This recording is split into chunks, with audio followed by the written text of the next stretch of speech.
ফিরলাম ব্রেকের পর। ব্রেকে যাওয়ার আগে ঠিক যে কথা বলেছিলাম যে বাঁকুড়ার সোনামুখীর দিকে নজর রাখবো, কারণ সেখানেও প্রমোটার রাজের অভিযোগ, বেআইনি নির্মাণের অভিযোগ। 4 তলার পারমিশন রয়েছে, বাড়ি করছেন 5 তলা। জমি মালিক তিনি কি অভিযোগ করছেন? তিনি অভিযোগ করছেন, মামলাও দায়ের করেছেন, বেআইনি নির্মাণের অভিযোগ করছেন। অন্যদিকে প্রমোটার, তারও পাল্টা অভিযোগ রয়েছে। দেখুন, তাকে অনেকবার জানা হয়েছে, তিনি কোনো উত্তর দেন নাই। কোনো শক্তির বলে উনি বলিয়ান হয়ে কাজ করে যাচ্ছেন। আমাদের কোনো পাত্তা যায় না। আমাদের ইনজাংশন হয়েছে, ইনজাংশন হওয়ার পরেও কাজ করে যাচ্ছেন। আমরা চাইছি আমাদেরকে না জানিয়ে যে ইনলিগাল কনস্ট্রাকশনটি হয়েছে সেটি ভেঙে দেওয়ার জন্য অনুরোধ করছি। পারমিশন তো G+4 পৌরসভা থেকে সেই পারমিশন, পৌরসভা থেকে সেই পারমিশন দিয়েছিল।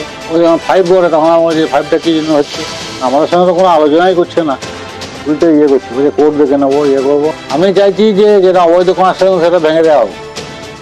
প্রথমে আমি পৌরসভাতে 7 তলা পর্যন্ত প্ল্যান ফেলেছিলাম এবং তার ডকুমেন্টও আছে। কিছুটা তো পৌরসভার ভুল আছে, কারণ আমি যখন প্ল্যানটা ফেলেছিলাম প্রথমে এমইডি পাঠানো উচিত ছিল, কিন্তু এরা যেহেতু ফিস চার্জ করে দিয়েছে এমইডি সেটাকে অ্যাকসেপ্ট করেনি।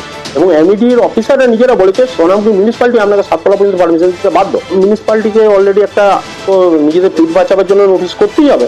বোর্ড অফ কাউন্সিলর মিউনিসিপ্যালিটি বসে দেখবে এবং দেখবে যদি আমার যদি ডকুমেন্টেশন ঠিক থাকে করবে, আদারওয়াইজ ডেমোলিশন করলে সে ডেমোলিশন করবে। আমারও তো সুপ্রিম কোর্ট পর্যন্ত রাস্তা খোলা আছে।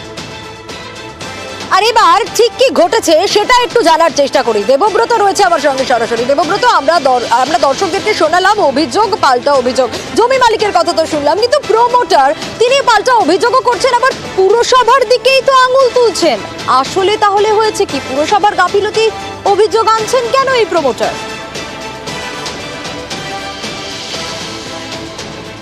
একেবারে দেখো, প্রমোটারের যে বক্তব্য, তিনি যখন এই নির্মাণ করেন তখন পৌরসভার কাছে 7 তলা বাড়ি পারমিশনের দাবি করেছিলেন, কিন্তু পৌরসভার তৎকালীন নিয়ম অনুযায়ী পৌরসভা 7 তলা বাড়ি পারমিশন দিতে পারে না, পৌরসভা 4 তলা বাড়ি পারমিশন দিতে পারে। সেইভাবেই 4 তলা বাড়ি পারমিশনও দিয়েছে এবং যে ফিজ সেই ফিজও কাটা হয়েছে।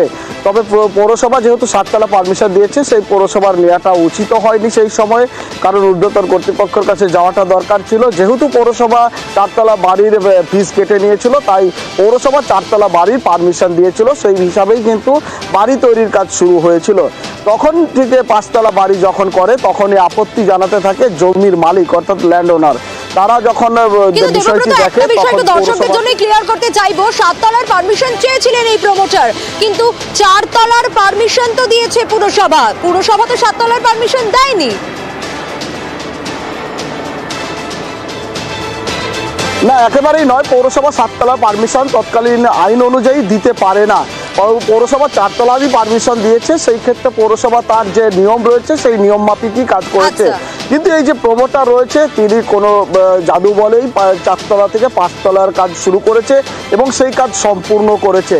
যে এখানেই অভিযোগ উঠছে, তবে তিনি পারমিশন যেহেতু নেই, তবে তিনি কিভাবে এই 5 তলার কাজ শুরু করেন এই প্রশ্নটা উঠেছে, তাই তার বিরুদ্ধে অভিযোগ হয়েছে অবৈধ কাজ তিনি শুরু করেছেন। এবং পুরসভার তরফ থেকে ঠিক এই কথাই বলা হচ্ছে যে যেহেতু আইনি বিষয় এটা, তাই কোর্টের পারমিশন ছাড়া কোনো রকম কিছু তারা বলবেন না। পাল্টা আবার সরব হয়েছে বিজেপি।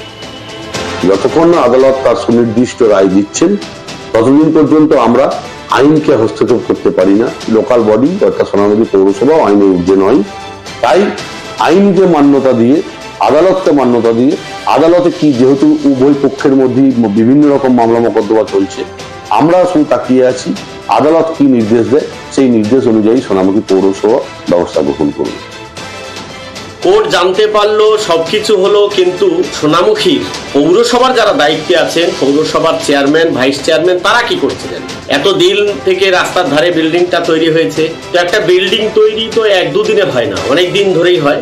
চেয়ারম্যান, ভাইস চেয়ারম্যান তাদের অনুপ্রেরণাতেই এই বিল্ডিং নির্মাণ হয়েছে, কারণ তারা ঘুরপথে কিছু দক্ষিণা নিয়েছেন। এটা শুধু সোনামুখী নয়, সারা পশ্চিমবাংলায় এরকম হাজার হাজার বিল্ডিং হচ্ছে।